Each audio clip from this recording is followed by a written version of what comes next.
ఈమె ఓ చోట ఏమండి ఆ పొలంలో ఆ పశువుల్ని మేపటానికి తోలుకుని పోయింది. పశువుల్ని మేపటానికి తోలిపోయి ఒక పిల్లోడికి అప్పచెప్పింది, ఎవరెవరే చూస్తా ఉండే, నేను ఇప్పుడే భోజనం చేసి వస్తానని. సరే, ఈమె భోజనం చేసి వెళ్ళేటప్పటికే గేద లేదు, ఆ పిల్లోడు లేడు.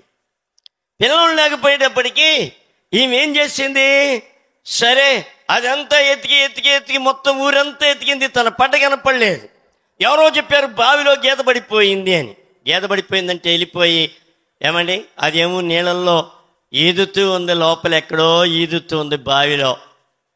ఏమా అప్పుడు వీళ్ళందరూ పరిగి అందరూ వచ్చేసారు. ఈమె సోప చూస్తే కాకి సోప.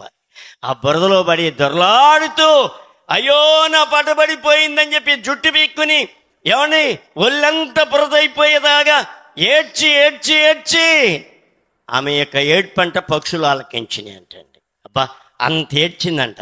సరే పాప మీ ఏడుపు చూడలేక నుచ్చెలు తీసుకొచ్చి కాళ్ళకి కొమ్ములకి అన్ని తాళ్ళు వేసి ఎలాగైతే పైకి లేపితే గేద ఆమెది కాదు. అబ్బా ఏమండి ఇప్పుడు ఇంకేం దొరికింది? బురద. నీ జీవితము కూడా నీ బ్రతుకు కూడా అలాగే ఉంటుంది.